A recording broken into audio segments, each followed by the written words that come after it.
तो ये सब बातें आप वही करते हैं जो पाकिस्तान की टेक्स्ट बुक्स और पाकिस्तान के टीवी के अंदर जो लोग डिबेट्स करते हैं वहां पे जोर जोर से बोलते हैं जी हमने 1000 साल।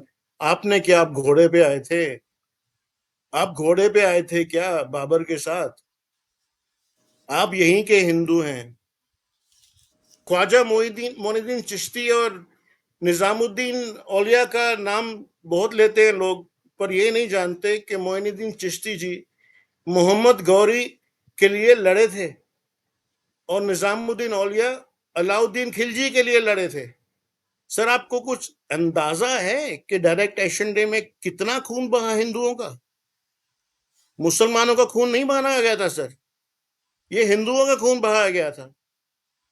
और जब गांधी जी, बिहार में थोड़ा रिएक्शन हुआ हिंदुओं का, तो गांधी जी बिहार में गए, उन्होंने मुसलमानों को नहीं रोका, वो बिहार में गए और बिहार में जाके हिंदुओं को कहा या तो बस करो या तो मरो, गो डाई, स्टॉप और die, you will not react.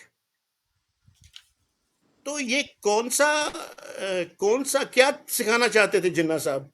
उनका एक ही मकसद था, ये बताना कि हिंदू और मुसलमान एक साथ नहीं रह सकते।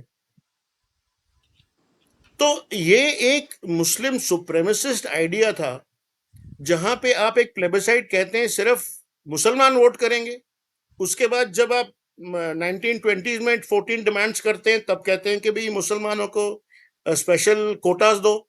वही चीज आप रिपीट करते हैं कैबिनेट मिशन के टाइम पे, जब आप कहते हैं कि भाई प्रोविंशियल और सेंट्रल गवर्नमेंट में कोटा लगाओ, कैबिनेट्स के अंदर कोटा लगाओ। तो ये कैसा फेयरनेस है, ये कैसी प्रोपोर्शन है, मेरे को तो समझ में नहीं आती जी। जी।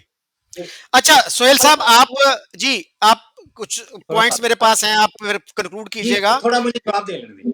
जी, मैं सवाल इकट्ठे कर दूं ताकि हम जल्दी से फिर इसको निपट जाए। सर सूफीज की बात हमने पिछली दफा की थी, तो सर एक बहुत बड़े सूफी थे शेख अहमद सरहंदी, जिनको हमारे यहाँ मुजद्दद अल्फसानी कहा जाता है और उनकी बहुत तारीफें की जाती हैं, हमारे यहाँ टेक्स्ट बुक्स भरी पड़ी हैं उनकी तारीफ से। उनके सर मकतूबात हैं, यानी लेटर्स जो कंपाइल किए हुए हैं, उर्दू में अवेलेबल हैं। और उनका मकतूब है 161 में वो लिखते हैं कि काफरों को जलीलो खार करना हमारा मजहबी फरीजा है। उनको उसको थोड़ा सा पैराफ्रेज कर रहा हूं। कुरान ने उन्हें नजस करार दिया है, यानी फिल्थी करार दिया है। और आशिक हुसैन बटालवी थे हमारे एक स्कॉलर, मुस्लिम लीग के ओहदेदार भी थे, वो लाहौर में रहते थे। उनकी किताब है हमारी कौमी जद्दोजहद, वो जरूर देखिएगा, बहुत मुफीद किताब है।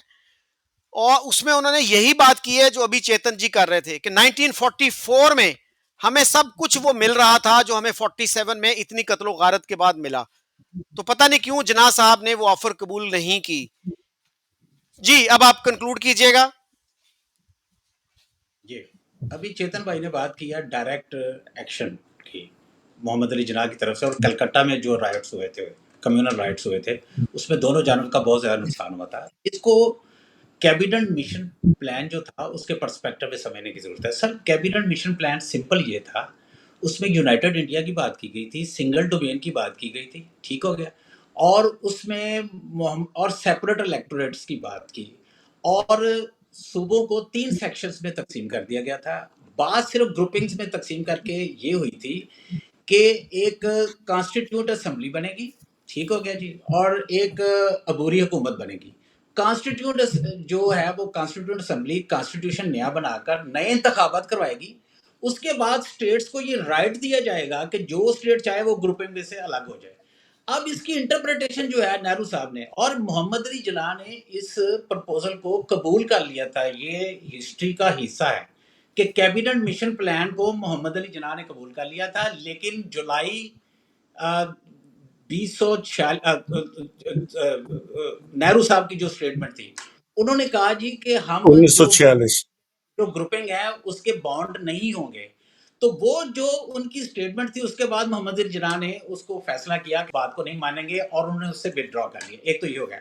दूसरा सर, जब अब इंडिया के अंदर, सब कॉन्टिनेंट के अंदर, जब आप सूफिया के किरदार पर बात करते हैं या यहाँ पे जो सलातीन दिल्लियाँ और मुगल एम्पायर है उसके राज पर बात करते हैं सर, थोड़ा डिस्टॉर्टेड पिक्चर आप पेश कर रहे हैं। मिसाल के तौर पर अलाउद्दीन खिलजी ने जब यहाँ पे जिजिया नाफिज किया, तो सर जिन पे जिजिया नाफिज किया जा रहा था उन्हें एक्सेप्शन भी तो दी ना, कि वो मुस्लिम एम्पायर की तरफ से जंग में हिस्सा लेने या रिक्रूटमेंट की एक्सेप्शन उनको दे दी। ये हर जगह पे जहाँ जहाँ इस्लामिक एम्पायर जो या स्टेट जो थी एस्टेब्लिश होती थी, यही पॉलिसी चलती थी। इस तरह अब आते हैं और फिर आप भूल जाते हैं सर, उनकी भी बात करें सर, शहनशाह अकबर की बात करें, उन्होंने इसी जिजिया को डिमोलिश कर दिया, अबॉलिश कर दिया। उसके बाद देखें उनकी जो टॉलरेंस की पॉलिसी थी, उन्होंने हिंदू राजपूत फैमिलीज के साथ मैरिज बॉन्ड्स किए सर, शादियां की। उनके हरम के अंदर बाकायदा जो हिंदू राजपूत खानदान की प्रिंसेस थी, वो बतौर शहजादियां और बतौर उनकी बीवियां रहती थी। और वहाँ पे सर उन्होंने अंदर अपने टेम्पल्स बनाए हुए थे, वहाँ पे उन्हें अपनी वर्शिप करने की इजाज़त होती थी। आप जहांगीर की पॉलिसी देख ले सर, जहांगीर ने पॉलिसी के तहत क्या आपके टेम्पल्स के लिए लैंड जो है वक्फ नहीं की थी?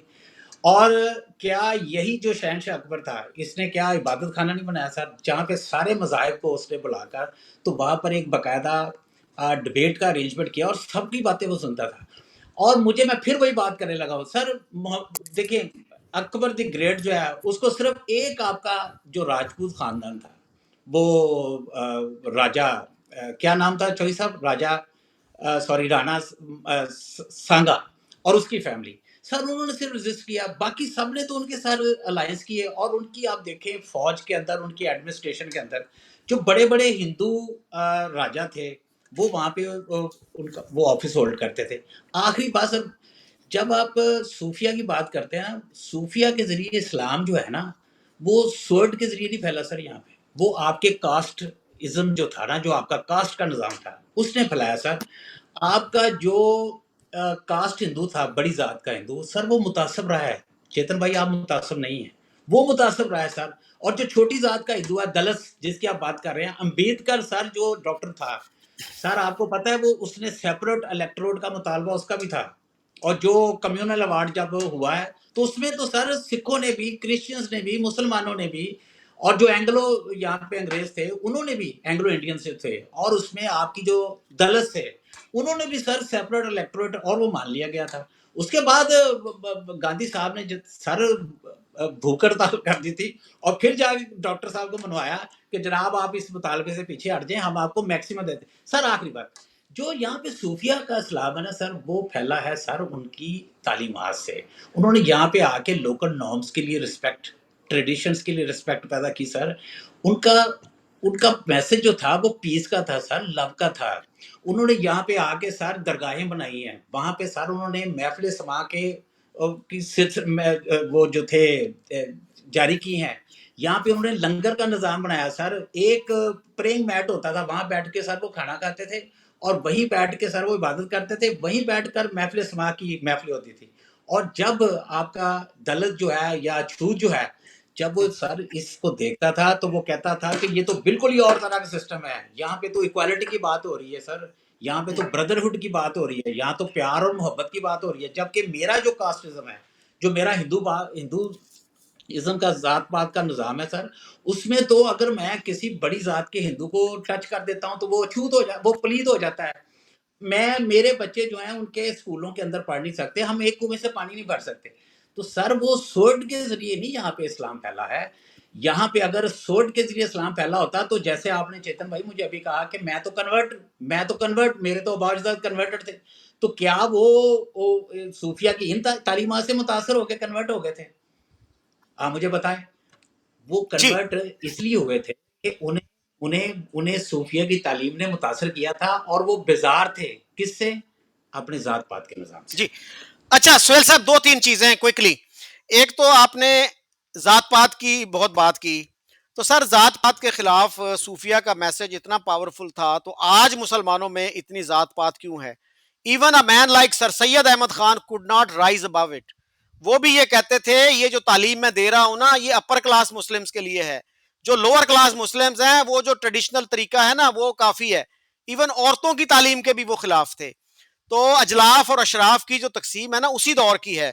और दूसरा सर, कैबिनेट मिशन प्लान की आपने बात की, जिना साहब का इस पे बहुत ही स्ट्रेंज स्टेटमेंट थी।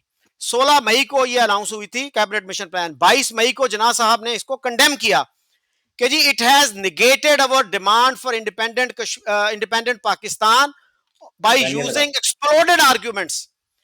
और फिर मजे की बात यह है कि 6 जून को मुस्लिम लीग ने इसको एक्सेप्ट कर लिया, और कितनी अजीब एक्सेप्टेंस थी, साथ यह भी कह दिया कि our demand for sovereign Pakistan remains unalterable. What kind of acceptance is that यार। और इसमें जो स्कीम बनाई थी ना मुस्लिम मेजॉरिटी प्रोविंसेस की, उसमें असम को बंगाल के साथ रख दिया था। सो इस तरह के जो मसाइल थे उसकी वजह से it was not a workable scheme. और फिर जिन्ना साहब ने डायरेक्ट एक्शन डे किया। भाई क्यों, किसके खिलाफ किया? अब उन्होंने अगर कह दिया, आप भी कह दें ठीक है जी हम भी नहीं मानते कैबिनेट मिशन प्लान को। डायरेक्ट एक्शन डे जो है, हमें तो ये बताया जाता है जी जनाब बिलीव्ड इन कॉन्स्टिट्यूशनल मेथड्स। उन्होंने कभी अनकॉन्स्टिट्यूशनल बात नहीं की, और फिर इतना बड़ा अनकॉन्स्टिट्यूशनल काम किया। और सर कलकत्ता में किसकी हुकूमत थी? लॉ एंड ऑर्डर को मेंटेन करना किसका काम था? सोहरवर्दी साहब वहां के चीफ मिनिस्टर थे, मुस्लिम लीग की गवर्नमेंट थी। अगर वहां कत्लो गारत हुई तो सबसे बड़ी जिम्मेदारी वहां पे सोहरवर्दी की है। और सोहरवर्दी ने बाद में माना भी। अगेन वही बात है कि हमारी टेक्स्ट बुक्स में चूंकि सच बताया नहीं जाता, तो इसलिए हम इससे इन चीजों को जानने से महरूम रहते हैं। जी चेतन जी, आप फाइनली जो है ना ब्रीफली कंक्लूड कीजिएगा प्लीज। जी सिर्फ 2-3 चीजें मैं समझना चाहता हूँ सोहेल भाई से। अब मेरा क्लोजिंग कमेंट है, तो I guess I am the last speaker, but just addressing his last questions. पता नहीं क्या वजह है कि हिंदुओं ने मस्जिदों के नीचे टेंपल बना दिए। बड़ी सोचने की बात है शकील भाई, कि हिंदुओं ने जो अपने सबसे मुकद्दस बोलते हैं ना उसको सर उर्दू में, जो सबसे ज्यादा वैल्यूबल जगहें थी हमारी, कृष्ण जन्मभूमि और राम जन्मभूमि और हनुमान जी का बर्थ प्लेस, वो टेम्पल सारे जो है ना, वो पता नहीं कैसे मिट्टी के नीचे बना दिए उन्होंने। पता नहीं कैसे हो गया ये आलमगिरी की बात करते हैं, वहां पे डिटेल लिखी हुई है कि औरंगजेब ने सच एंड सच डेट को, सच एंड सच टेम्पल को डिस्ट्रॉय किया और उसके ऊपर मॉस्क बनाया। कैसे डिनाई कर सकते हैं आप बोलेंगे आलमगिरी भी किसी और ने लिख दी। ये तो अजीब अजीब बातें होती हैं जो मैं सुनता रहता हूं कि मुगल बड़े अच्छे थे हिंदुओं के साथ, अकबर बड़े अच्छे थे हिंदुओं के साथ। सर चित्तौड़गढ़ में क्या किया था अकबर ने? जीतने के बाद 30,000 बच्चे और खातूनों को मार दिया। कहीं कहते हैं 50,000। छोटे से शहर में 30-40 हजार लोग बहुत होते हैं सर। और उसने कहा मैंने आज इन्फिडल काफिरों को खत्म कर दिया। ये कौन सा अकबर है? ये कौन सी मतलब टॉलरेंस है जिसकी ये बात करते रहते हैं? ये जजिया कौन पे करता है? मैं कुछ सर, अगर आप लोग बुरा ना माने, एक दो चीजें बताना चाहूंगा कि 3151 कहता है soon we shall cast terror into the hearts of the unbelievers so that they join companions with Allah, for which he said no authority. 973, O Prophet, strive hard against the unbelievers and the hypocrites, and be unyielding to them. Their abode is hell, and evil is the destination. ऐसे sir कहीं जो कुरान के अंदर और हदीत के अंदर जो versus है, वो आइडलेटर्स को तो मारने के लिए बोलते हैं ना, आइडल वर्शिपर्स को खत्म करने के लिए बोलते हैं, मारने के लिए जान से। वही किया गया सोहेल भाई कलकत्ता में। आइडल वर्शिपर्स को गिन गिन के, चुन चुन के बच्चों को, लेडीज को मारा गया। ये किताबों में लिखा हुआ, आपकी मैं नहीं बोल रहा हूं, और आप सब ये जानते हैं। और दावा भी एक चीज है सर इस्लाम में, जब आप कहते कुछ और है लेकिन उसका मतलब मुनाफत होती है सर, कि आप खुद ही बताते नहीं है कि आपकी किताबों में क्या लिखा हुआ है नॉन आप बिलीवर्स के बारे में और आइडल वर्शिपर्स के बारे में। तकैया की बात कर रहे हैं, तकैया।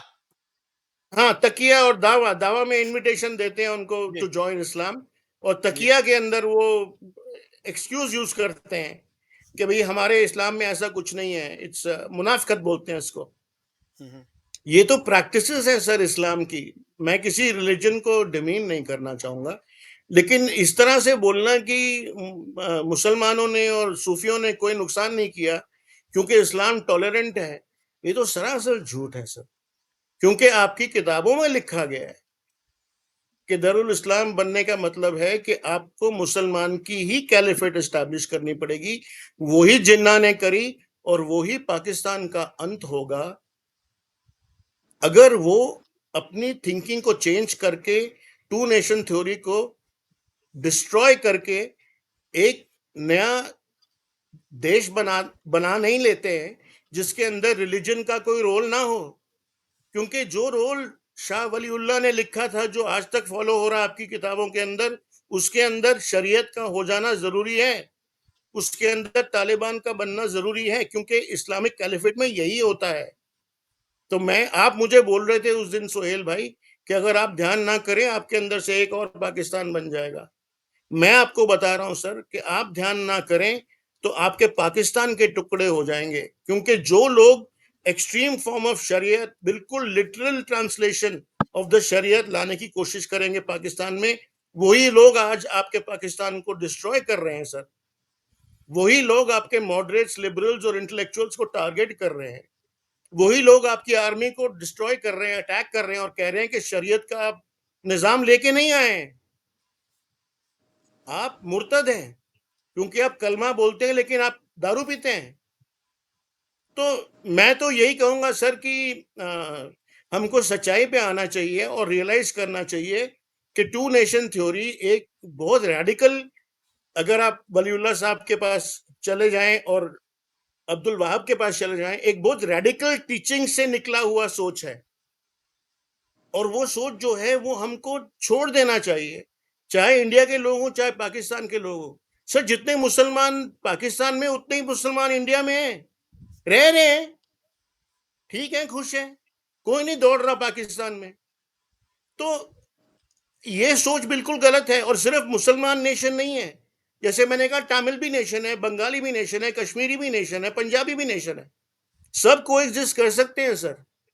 आप लोगों को वो सोच अपनानी पड़ेगी उन मुसलमानों की जिन्होंने आपको 1947 में कहा था कि आप इस्लाम को और मुसलमानों को 3 हिस्सों में बांट रहे हैं, 2 हिस्सों में बांट रहे हैं, 2 हिस्सों में बांट रहे हैं, और वो उनकी ताकत को खत्म कर देगा।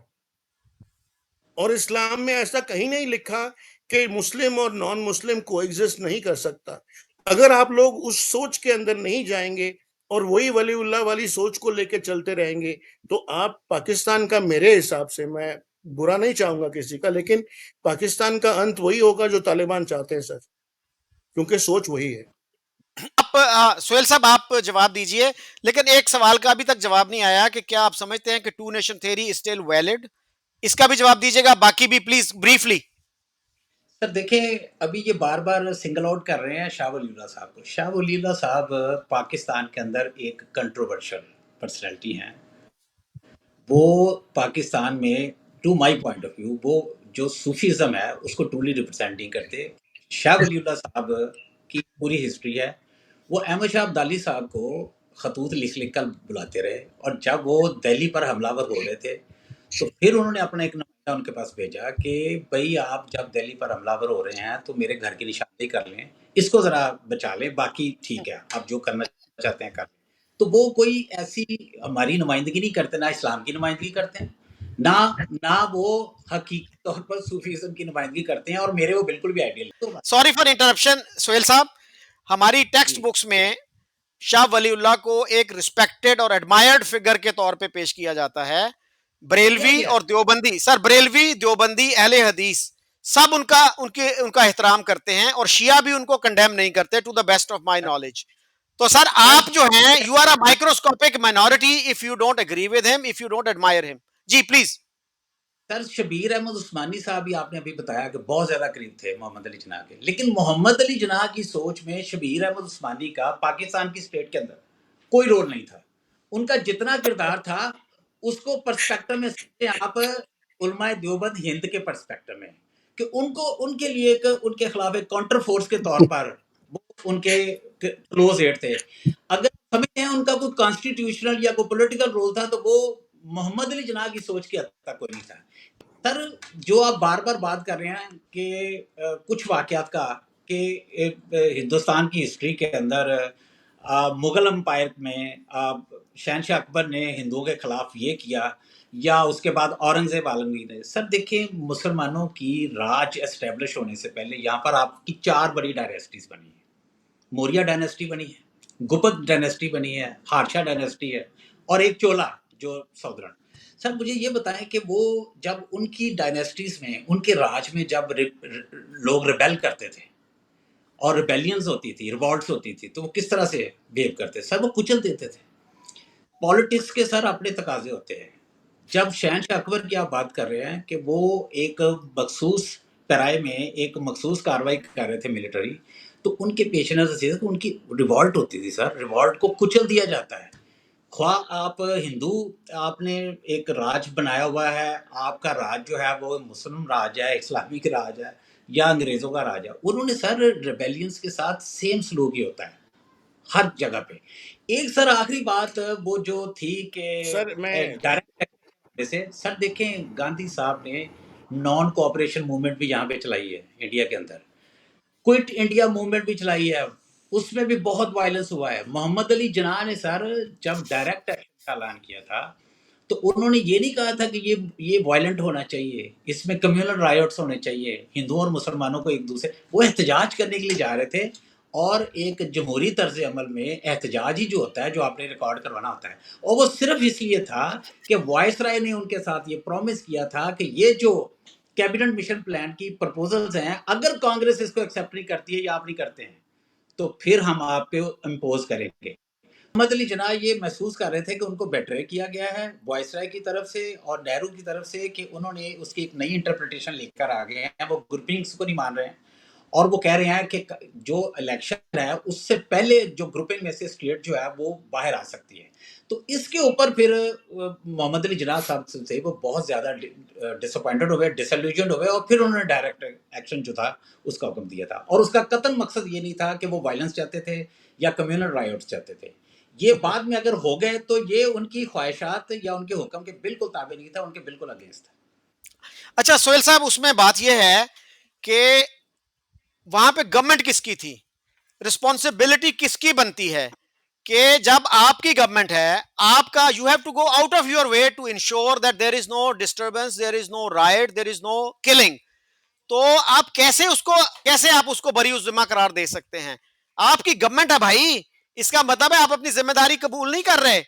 आपने उन फसादात को फैसिलिटेट किया, आपने छुट्टी डिक्लेयर कर दी और अब जो अकाउंट्स अवेलेबल हैं, आपने हिंदुओं की दुकानों पे हमले शुरू कर दिए कि बंद क्यों नहीं कर रहे इनको।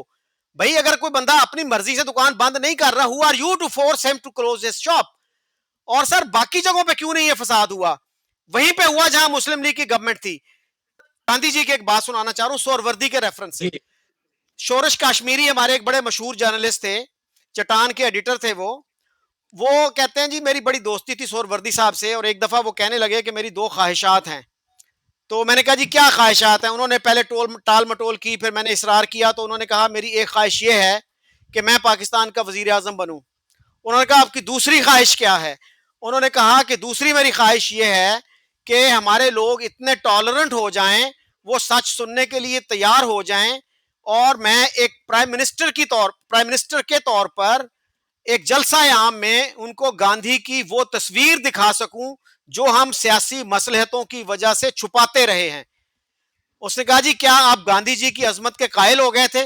उसने कहा हाँ, उस शख्स के सीने में एक ऋषि का दिल था।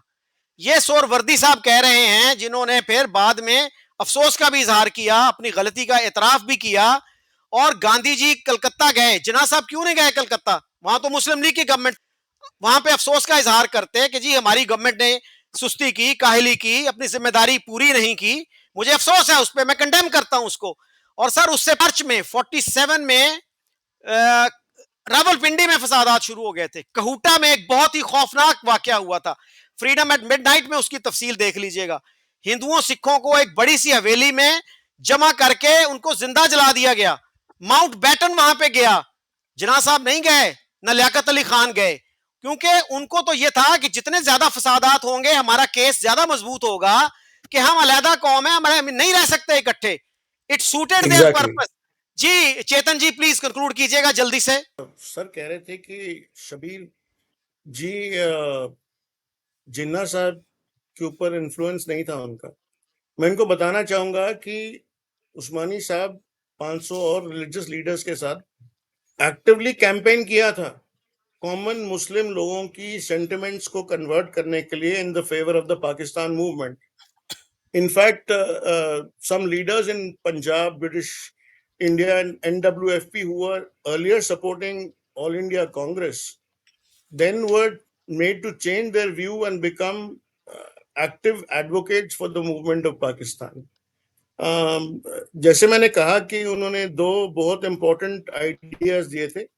हिजरत का आपके प्रॉफिट ने जब की थी, और दूसरा कि काफिर्स और मोमिन की डिवीजन जो है उसके बेसिस पे पहली कुरानिक जस्टिफिकेशन दी थी on the creation of Pakistan.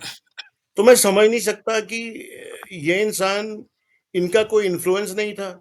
और उसके बाद जिन्ना साहब की जैसे मैंने पहले कोट की और शकील भाई आपने भी कोट किया कि ही सेड कि ये हिंदुओं की एक छोटी सोच या ब्रिटिशर्स की गेम की वजह से नहीं है, ये इस्लाम का बेसिक टेनेट है। ये मैं मान सकता हूं कि जिन्ना साहब जो शायद इस्लाम को समझते ही नहीं थे, वो जानते नहीं थे वो किस हथियार का इस्तेमाल कर रहे हैं। ये मैं मान सकता हूं कि जिन्ना साहब ने पॉलिटिकली इस हथियार को इस्तेमाल किया, और उसके बाद जब उनको नजर आया कि ये इनकंफर्टेबल क्वेश्चंस आ रहे हैं मेरी तरफ कि इन हिंदुओं का क्या होगा और उन मुसलमानों का क्या होगा, तब उन्होंने कहा 11 अगस्त की स्पीच में, you may be what ever religion, it's not a matter of the state.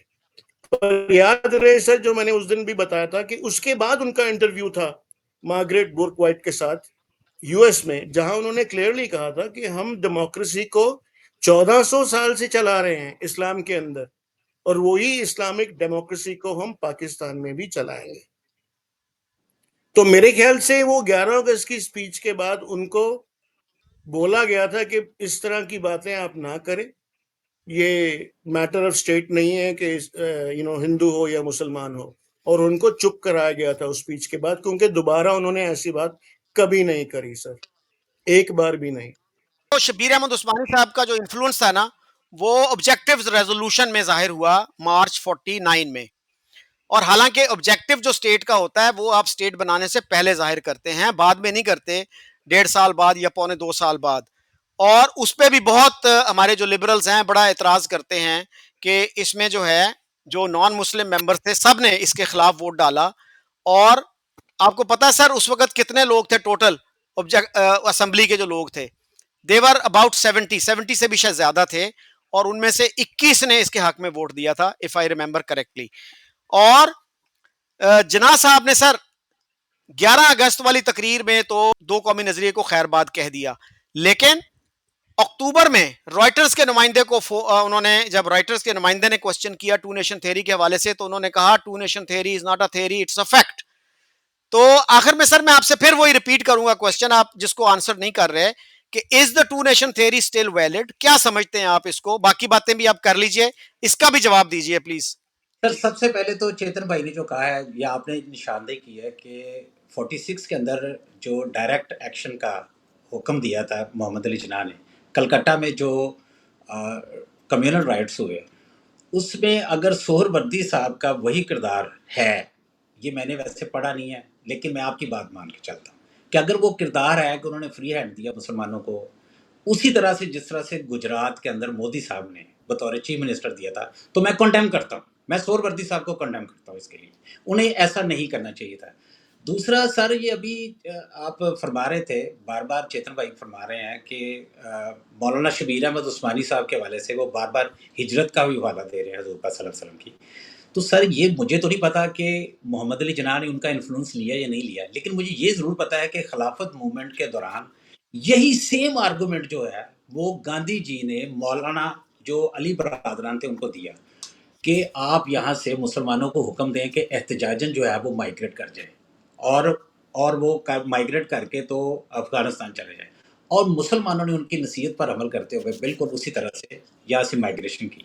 अब यहाँ आखिरी आपका जो सवाल है कि क्या टू नेशन थ्योरी इंटैक्ट है? बिल्कुल है सर, इंटैक्ट है और इसके लिए चेतन भाई को गौर करना चाहिए। हम जब पार्टीशन के वक़्त एक सेपरेट होमलैंड के अंदर आए हैं माइग्रेट करके, गुरदासपुर से, और ज़िला वो गुरदासपुर था और मेरे अबौजदाद जो थे वो तहसील बटाला से आए। तो उस वक़्त हिंदुस्तान के अंदर सिर्फ़ 3.5 करोड़ मुसलमान थे। सर आज 20 करोड़ मुसलमान हो गए। आप अपनी तब पॉलिसीज़ तब्दील कर लें सर। आप उस रास्ते पर चल पड़े हैं। मैं सिर्फ़ 2 जुमले बोलूँगा। मैं सिर्फ़ 2 जुमले बोलूँगा सर। जिस रास्ते पर चलकर आज हम यहाँ पहुँचे हैं, मैं इस मुल्क का बाशिंदा हूँ और इस मुल्क के हुक्मरानों ने जो रास्ता लिया वो ठीक नहीं है सर, एक्सट्रीमिज़्म का।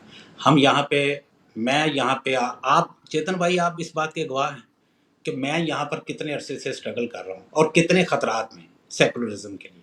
आज भी मैं इस प्रोग्राम के तवज्जुह से आवाज़ उठा रहा हूँ। आपने वो रास्ता छोड़ा है सर, लिबरलिज्म का, सेकुलरिज्म का। आपने हिंदुत्व, नेशनलिज्म का रास्ता अडॉप्ट कर लिया है और ये रास्ता सर बर्बादी की तरफ जाता है। नरेंद्र मोदी साहब ने ज़रूर आपको इकोनॉमिक लेवरेजेस और इकोनॉमिक बेनिफिट्स दिए हैं। वो चौथी बड़ी इकोनॉमी आपकी। मत भूलें सर, आज भी 80 करोड़ जो हिंदू हैं, पॉपुलेशन है जो आपकी, सॉरी, जो पॉपुलेशन है सर, वो सब्सिडी पे चल रही है। अगर आप आज उनकी सब्सिडी ख़त्म कर दें तो वो पॉवर्टी लाइन से नीचे आ जाएंगे। ये रास्ता छोड़ दें सर, ये रास्ता ठीक नहीं है। वही रास्ता लें जो सर म्यूजिक क्रिएट करता है सर, वो जो आर्ट क्रिएट करता है सर। आपका आज भी सर लिटरेचर जो है, आज भी आपका जो Sir, I'd like architecture, to close. हम आज भी या एडमायर करते हैं हिंदू हिंदू सर। हिंदुस्तान का जो आज भी सर कंट्रीब्यूशन है एस्ट्रोनॉमी के अंदर, मैथमेटिक्स के अंदर सर, उसको सर दोबारा से लेकर आए सर। हमें नौशाद साहब चाहिए, हमें नए जो है वो लक्ष्मीकांत प्यारे साल चाहिए, हमें लता जी चाहिए सर। हमें ये आपने जो अपने चैनलों के ऊपर ये एक्सट्रीमिस्ट बिठाए हुए हैं सर, फैनेटिक्स जो हैं, जो हमारे ऊपर सर नफरत उगलते हैं सर, हमें तबाह बर्बाद करने की धमकियां देते हैं सर। हम रफ़ी साहब को सुनने वाले हैं, हम नौशाद साहब का जो है ना जी, उनका जो भजन है कहाँ जा रहे वो हैं सर दुनिया आप? के रखवाले, सुन मेरे वो क्या है जी, वो भजन सुनने वाले हैं सर। उस तरफ वापस आए सर, वापस चले जाए। ये रास्ता हमने लिया है। सोहेल साहब, बात फिर लंबी होती जा रही है। आपने कहा कि आप बड़े अरसे से स्ट्रगल कर रहे हैं सेकुलरिज्म के लिए। सर आप जैसे जो लोग हैं कितने हैं और उनकी स्ट्रगल नतीजा आवर क्यों नहीं हो रही? उसका कोई नतीजा क्यों नहीं निकल रहा? उसका कोई इफेक्ट क्यों महसूस नहीं होता? अब सर देखिए, सादा सुन लें प्लीज। 73 का कॉन्स्टिट्यूशन था। भुट्टो सेकुलर माइंडेड आदमी था, लिबरल माइंडेड आदमी था, जिसने आइन बनाया। उसको भी आइन में लिखना पड़ा कि जी नॉन मुस्लिम कोई प्रेसिडेंट नहीं बन सकता, प्राइम मिनिस्टर नहीं बन सकता। जबकि पूरी दुनिया में जो है कॉन्स्टिट्यूशंस में इस तरह की चीजें नहीं लिखी जाती। प्रैक्टिकली किसी नॉन मुस्लिम के लिए इंपॉसिबल है कि वो वहां तक पहुंचे। फिर भी आपको इतना सेंस ऑफ इनसिक्योरिटी था कि लिखना पड़ा आपको आइन में कि कहीं यार ये कोई नॉन मुस्लिम बन ही ना जाए सदर और हमारा जो है नजरिया खत्म ना कर दे। और सर आपने जो ये फरमाया ना गुजरात राइट्स पे तो पाकिस्तान में कहा जाता है ना कि बुचर ऑफ गुजरात। तो सर एक तो ये है कि आपको ये देखना पड़ेगा कि वो फसादात शुरू कैसे हुए। May be Chetan sahab wants to talk about that. तो सोरवर्दी साहब को कितने लोगों ने कहा कि बुचर ऑफ कलकत्ता, क्यों हमारी किताबों में टेक्स्ट बुक्स में नहीं बताया जाता? सच क्यों नहीं बताया जाता? जी चेतन जी, आप कुछ कहना चाह रहे हैं? जी पता है थोड़ी सी प्रॉब्लम ये होती है कि सोहेल भाई काफ़ी सारी एक्यूजेशंस कर देते हैं और क्योंकि डिबेट की शुरुआत इन्होंने की थी तो मुझे इसका कभी ना कभी अंत करना पड़ेगा उनका जवाब देके, बिकॉज मैं जवाब ही देता रह जाता हूँ। अब इन्होंने कई चीज़ें कई चीज़ें कही अभी जो मैं थोड़ा सा हंस रहा था। सर ये टू नेशन थ्योरी जो है ना, ये सिर्फ हिंदुओं के साथ नहीं है। श्रीलंका में और बर्मा में ये बुद्धिस्ट के साथ टू नेशन थ्योरी चल रही है। इजराइल के आसपास जूस के साथ टू नेशन थ्योरी चल रही है। सीरिया के अंदर क्रिश्चियंस के साथ टू नेशन थ्योरी चल रही है। ये जो पाकिस्तानी जाते हैं यूरोप के अंदर और वहां शरिया की इम्प्लीमेंटेशन की डिमांड करते हैं, ये भी टू नेशन थ्योरी चल रही है वहां पे सर। और सिर्फ ब्रिटेन में नहीं चल रही है, ये स्वीडन में चल रही है, ये डेनमार्क में चल रही है, ये नॉर्वे में चल रही है। और ये पाकिस्तानी ही ज्यादातर इसको इंस्टिगेट कर रहे हैं इन कंट्रीज के अंदर। लंबी लंबी रैलीज लगा रहे हैं कि हमें शरिया चाहिए, पार्लियामेंट्स के बाहर डिबेट्स कर रहे हैं कि हमको शरिया चाहिए। तो ये तो सिर्फ हिंदुओं के साथ टू नेशन थ्योरी नहीं हुई है सोहेल भाई, ये सारी दुनिया के साथ आप कर रहे हैं। और आप मुझे बोल रहे हैं कि हिंदुस्तान थियोक्रेटिक बन गया है या हिंदुस्तान आपके रास्ते पे हिंदुस्तान आपके रास्ते पे चल ही नहीं सकता। हमारा कोई वलीउल्लाह नहीं है सर। हम कई सदियों से आइडल वर्शिपर्स और non idol worshippers, मोनोथियस्टिक and polytheistic एक साथ रह रहे हैं। कोई किसी का गला नहीं काटता, कोई किसी को ये नहीं बोलता तुम गलत हो। मैं आर्य समाजी सोच का हूं, मेरी वाइफ सनातनी है, वो जब पूजा करती है तो मैं हाथ जोड़ के खड़ा हो जाता हूँ, मेरा क्या जाता है। मैं भी उस बुत के सामने खड़ा हो जाता हूँ और पूजा करता हूँ, मेरे को क्या फर्क पड़ता है। अगर राम के मंदिर जाते हैं तो राम की पूजा करता हूँ, कृष्ण के मंदिर जाते हैं तो कृष्ण जी की पूजा करता हूँ। हमारे को ये सोच दी ही नहीं गई है कि जो ला इलाहा इल्लल्लाह, कि अल्लाह ही एक है और कोई है ही नहीं। हम अपने अजान के थ्रू नहीं बोलते हैं अल्लाह अकबर, हम नहीं बोलते हैं। हम एक्सक्लूसिविस्ट नहीं है। जैसे मैंने आपको उस दिन कहा था, मोदी जी ने आज तक एक सिंगल रिलीजियस लॉ नहीं लाए हैं। ये तीसरी टर्म है उनकी। पता नहीं आप बार बार उन बोलते रहते हैं आप उस रास्ते पे चल पड़े हैं, लेकिन आप एक भी एग्जाम्पल नहीं देते हैं कि हम उस रास्ते पे कैसे चल पड़े हैं। मेरे को तो समझ नहीं आती। थोड़ा सा इंसान को एग्जाम्पल देना चाहिए, एविडेंस देना चाहिए। चेतन भाई ये देखो, ये हो रहा है, वो हो रहा है, ये कुछ भी नहीं हो रहा। उस दिन मैं आपको बताया था कि मोदी साहब 1 महीने पुराने थे जब गोधरा हुआ, और गोधरा में आपको पता है कि वो जो कार सेवक आ रहे थे उनको जलाया गया। वो ट्रेन की बोगी के अंदर 50-60 लोगों को जिंदा जला दिया। उसके बाद राइट्स हुए। अब 1 महीने में एक इंसान एंटिसिपेट कर लेगा कि गोधरा में मुसलमान जो हैं वो हिंदुओं को जलाएंगे, और उसके बाद मैं राइट्स में मुसलमानों को मार दूंगा। अब सोचिए कि 1 महीने के अंदर इंसान जो नया होता है वो अपनी पहली गवर्नेंस सोचता है, मैं कैसे चलाऊं, कौन से बंदों को अपनी कैबिनेट में डालूं, ठीक है, कौन से पुलिस वाले को कमिश्नर बनाऊं। तो ये 1 महीने के अंदर ये इंसान इतना सब प्लान करके चला गया। आपको भी सोचना चाहिए थोड़ा लॉजिकली सोहेल भाई। उसने 3 गवर्नमेंट से हेल्प मांगी कांग्रेस की, किसी ने हेल्प नहीं करी उसकी, और सुप्रीम कोर्ट ने जाके उसको बरी कर दिया, कह दिया कि इसका कोई रोल था ही नहीं उसके अंदर। लेकिन ये एक पाकिस्तानी तरीका है बातें करने का। हिंदुस्तान की 10 लाख फौज कश्मीर में बैठी हुई है। अरे हिंदुस्तान की टोटल फौज कितनी है आपके ख्याल से?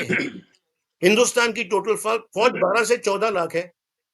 उसमें से हम 10 लाख अगर कश्मीर में डाल देंगे, जो 6,000 किलोमीटर लंबा हमारा बॉर्डर है चाइना के साथ, वहां पे कौन खड़ा रहेगा?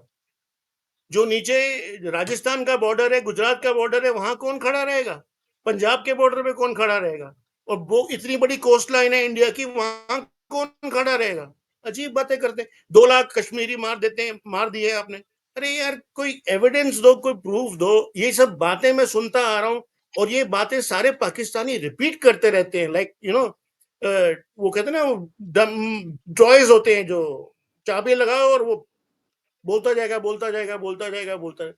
वही बातें बार बार करी जा रहे हैं। मोदी बुजरफ बुचरफ गुजरात, पाकिस्तान, कश्मीर में इतने लोग मार दिए हमने, 70,000 लोग कुर्बान कर दिए। एंटी टेररिज्म में कोई कुर्बान नहीं किया अपने एंटी टेररिज्म। जो जानवर आपने खुद ही पाले थे, जिनको आपने खुद ही खड़ा किया था टू नेशन थ्योरी की सोच से, वो अब टू नेशन थ्योरी को इम्प्लीमेंट करने के लिए आपके देश में जगह बना रहे हैं अपनी, और आपको हरा देंगे सर वो। क्योंकि आप जैसे आप अपने आप को लिबरल और सेक्युलर बोलते हैं, और साथ में आप कहते हैं कि मैं टू नेशन थ्योरी में बिलीव करता हूं। आप तो मुझे इतना अच्छा दोस्त बोलते हैं, और साथ में आप कहते हैं कि आप और मैं एक कंट्री में रह भी नहीं सकते। ये क्या बात हुई सोहेल भाई? मैंने तो कभी नहीं सोचा ऐसे आपके बारे में। ये सोच जब तक आप छोड़ेंगे नहीं, आपकी दुश्मनी नहीं जाएगी सोहेल भाई। और जब तक दुश्मनी नहीं जाएगी तब तक कश्मीर का मसला हल नहीं होगा। जब तक कश्मीर का मसला हल नहीं होगा, आपकी आर्मी जो है आपका 60-70% बजट लेती जाएगी, और आप बोलेंगे आप 4-5% है। मुझे पता है सर, मुझे पता है फौज क्या क्या बनाती है पाकिस्तान के अंदर, और टेढ़े मेढ़े तरीके से कैसे बनाती है पैसा, इवन थ्रू रियल एस्टेट, सब पढ़ा हुआ मैंने। तो मैं ये कहने की कोशिश कर रहा हूं कि how can you even today, इतना कुछ देखने के बाद आप टू नेशन थ्योरी में बिलीव कैसे कर सकते हैं? एक हिंदू दोस्त रखने के बाद आप टू नेशन थ्योरी में बिलीव कैसे कर सकते हैं? आप कैसे सोच सकते हैं कि हम लोग सब एक कंट्री में नहीं रह सकते? अगर आप माइनॉरिटी में हो जाएंगे तो क्या होगा? इंडिया में क्या हो रहा है मुसलमान को? कुछ नहीं हो रहा सर, कोई जेनोसाइड नहीं चल रहा है इंडिया में मुसलमानों का। मुसलमानों के लिए माइनॉरिटी अफेयर्स कमीशन है, माइनॉरिटी गवर्नमेंट का एक डिपार्टमेंट है, there's a minister for it who looks after minority affairs, और वो सारे जो उस माइनॉरिटी अफेयर्स की बजट है वो सिर्फ मुसलमानों के ऊपर खर्च की जाती है, आपको पता है? और भी तो है ना, पारसी सिख वगैरह, सिखों को कोई पैसा चाहिए ही नहीं है, सिखों को पैसा नहीं चाहिए माइनॉरिटी अफेयर्स कमीशन से, वो सबको खिलाते फिरते हैं, सारा पैसा है वो मुसलमानों के ऊपर जाता है। अजीब बात आप कर रहे हैं कि आप जिस रास्ते पे, मैं किस रास्ते पे चल पड़े हम लोग यार, कुछ नहीं किया हमने मुसलमानों को। अगर आप रह गए होते, आज आप हिंदुस्तान की शायद 45 से 50% अक्सरियत में होते। कितनी पावर होती आप, क्या जरूरी था कहना कि हमको इतना कोटा चाहिए हर गवर्नमेंट डिपार्टमेंट के अंदर या हर कैबिनेट मिनिस्ट्री के अंदर? ये जिन्ना ने कहा था, और जब नहीं माने लोग तो हम जंगजू कौम है बोलते रहे इतने इतने महीनों के लिए। किस लिए?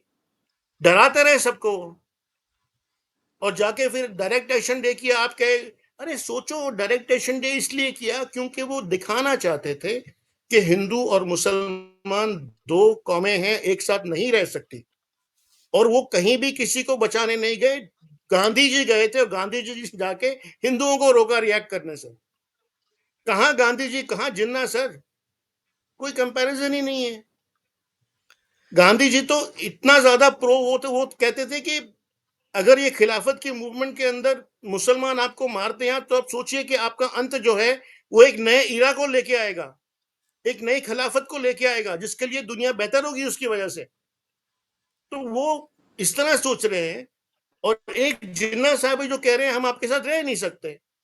तो उस तरह के लोग तो अब बताऊं मैं आपको सर, अब पाकिस्तान को वो लोग नहीं मिलेंगे दोबारा, वो जो कांग्रेस के लोग थे वो दोबारा नहीं मिलेंगे, क्योंकि इतने साल मार खाने के बाद इंडियंस जो हैं अब डिफरेंट स्टेट ऑफ माइंड में पहुंच गए हैं, और ये जब तक आप टू नेशन थ्योरी नहीं हटाएंगे तब तक ये पीस नहीं हो सकती सर।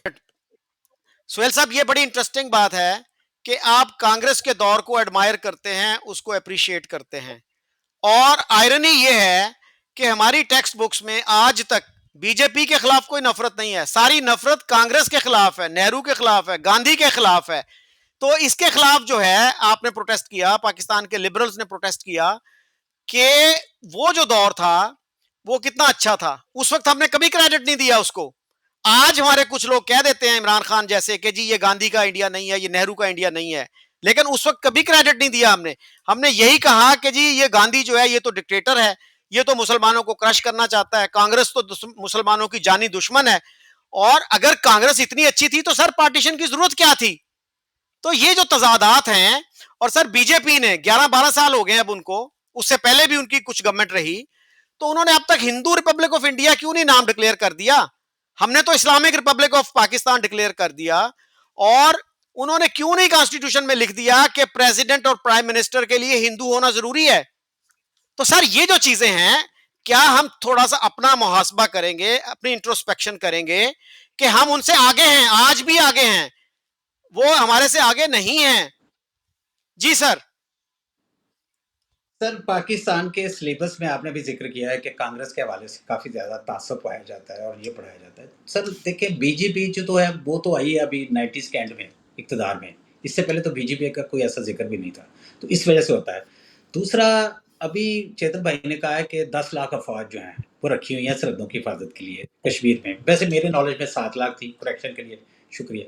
सर मुझे ये बताएं कि ये किस तरह की 10 लाख फौज? सर वो सर ही वाज सर आपने सर मिस प्लीज कर दिया, मुझे he was making a totally different point. Sir किसके लिए रखी हुई है 10 लाख फौज? फौज सर आपने he was China making a different point. वो ये कह रहे थे प्लीज कि पाकिस्तान, प्लीज सर मेरी यही बात मैं सुन लेना, you sir misunderstood him. Contradiction है सुहेल सर, यही साहब यू कॉन्ट्राडिक्शन मिसअंडरस्टूड है, हिम, यही मैं मेरी बताना बात चाह रहा सुन हूँ मोदी लेना साहब की बात। प्लीज, मेरी बात सुन लें। You misunderstood him. उन्होंने ये कहा कि पाकिस्तान में लोग ये कहते हैं बगैर सोचे समझे, बगैर रिसर्च के, ये कहते हैं कि इंडिया ने 10 लाख फौज रखी हुई है कश्मीर में। You misunderstood him 7 completely. Lakh 7 lakh रखी हुई है, जी और 7 लाख फौज का वहां पर आप परफॉर्मेंस देख लें कि पहलगाम का वाकया फिर भी हो जाता है। और आपकी अपोजिशन पार्टीज जो है वो पार्लियामेंट के अंदर ये सवाल उठा रही हैं कि वो कौन लोग थे, किधर से आए थे, उनका कनेक्शन क्यों नहीं हुआ। तो आपने चॉकलेट निकाल के ना वो उनको दिखा दिया कि ये पाकिस्तानी चॉकलेट है, उनकी जेबों से निकली है। यार दूसरा सर, अजीब चेतन बात भाई, है। चेतन चेतन भाई चेतन भाई चेतन भाई चेतन भाई, ये जो आप गुजरात के अभी ट्रेन का वो वाकया है, लालू यादव प्रसाद जो थे उस वक्त, याद है ना आपको, आपके रेलवे की मिनिस्ट्री के वो मिनिस्टर थे, ठीक है, और उन्होंने अपनी क्यादत के अंदर उस वक्त इन्वेस्टिगेशन करवाई थी। आपने उसकी रिपोर्ट पढ़ी है? उसमें उन्होंने मुसलमानों को जो जो मोदी साहब जो बतौर चीफ मिनिस्टर इल्ज़ाम लगा रहे थे सर, उसमें उन्होंने उनको बरी-ए-ज़ुमा कहा था कि ये एक हादसा हुआ है। ये मेरी रिपोर्ट नहीं है सर, पाकिस्तान में किसी इदारे ने नहीं करवाई। आपके जो रेलवे की मिनिस्ट्री थी, ये उसकी मैं फाइंडिंग्स आपको बता रहा हूँ। दूसरा सर, मामला पता क्या है चेतन भाई? आप देखिए कितने कंफर्टेबल हैं इंडोनेशियन मुसलमानों के साथ भी, मलेशियन मुसलमानों के साथ भी, अरब के साथ आप ट्रेड भी करते हैं, मिलते हैं, जफ्फियाँ भी डालते हैं, यूएई के साथ। यार हमें क्यों नहीं लगाते गले आप? हमें क्यों नहीं दिल से एक्सेप्ट कर लेते? टू नेशन थ्योरी के लिए हमें माफ़ क्यों नहीं कर देते?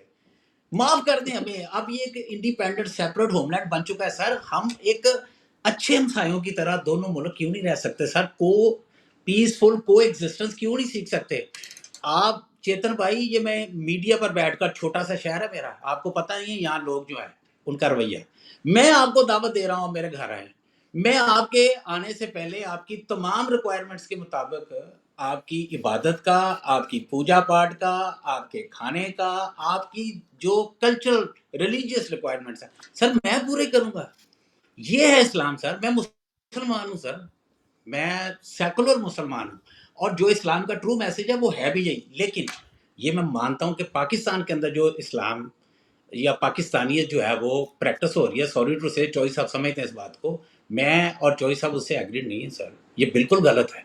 ये हम जिस रास्ते पर चलेंगे उस रास्ते पर हमें नहीं चलना चाहिए, हमें वापस आ जाना चाहिए। जैसे मैं आपको एडवाइस कर रहा हूँ कि मोदी साहब जो हैं वो जब इलेक्शन लड़ते हैं तो वो क्या कहते हैं सर, देखें ना, अब आपका बिहार के अंदर इलेक्शन है, वो पाकिस्तानी नौजवानों को मुखातिब होकर कह रहे हैं, आप कह रहे हैं एग्जाम्पल दें, वो कह रहे हैं भी आराम से घर बैठ के रोटी खाओ या फिर मेरी गोली खाओ।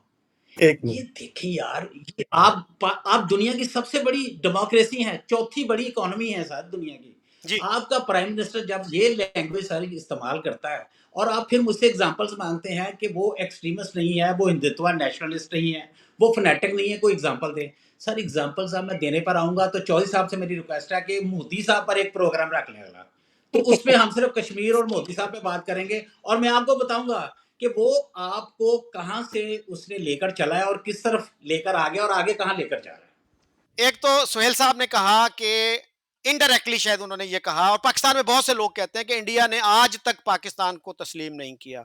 उनको जब ये पॉइंट आउट किया जाता है, आपने सर यही कहा ना कि हमें आप गले लगा लें, हमें प्यार कर लें, हमें तस्लीम कर लें, तो सर बात यह है कि तस्लीम करना किसको कहते हैं?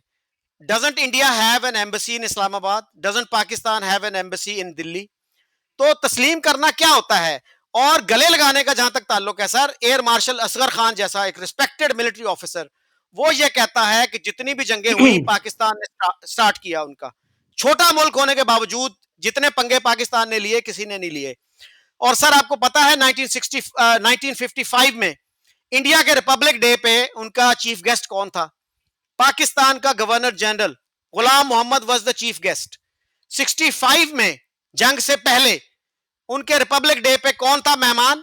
एक Pakistani minister. He was the minister for food and agriculture, मेरा ख्याल है राना अब्दुल हमीद उनका नाम था। तो किस तरह से गले लगाएं सर? आप जो है जब पंगे लेते रहेंगे तो किस तरह से गले लगाया जाए? इंडियन यही तो कहते हैं कि पाकिस्तान वो मुल्क है जिससे हमें कभी ठंडी हवा नहीं आई। अब वाजपेयी जी आए थे, आज हमारे लोग कहते हैं जी वाजपेयी जैसा प्राइम मिनिस्टर कोई नहीं आया इंडिया में, he was a man of peace. उनको हमने क्या तोहफा दिया? वो मीनारे पाकिस्तान पे गए, हमने अगले दिन उसको धोया कि ये पलीद हो गया है, ये नापाक हो गया है। तो सर हम जब तक एहतसाब अपना नहीं करेंगे, इंट्रोस्पेक्शन नहीं करेंगे, आप कहते हैं कि आप सेकुलर आदमी है, लिबरल आदमी है, इसके बावजूद टू नेशन थ्योरी को मानते हैं। तो सर आज टू नेशन थ्योरी को अगर आप मानते हैं तो फिर आप ये मानिए कि पाकिस्तान में एक कौम नहीं रहती। पाकिस्तान में जितने रिलीजन हैं उतनी ही कौमें हैं। Religion defines your nationhood and nationality. Pakistan में हिंदू भी अलग कौम है, मुसलमान भी अलग कौम है, क्रिश्चियन भी अलग कौम है। ये फिर कहें sir, accept the ramifications of your statement.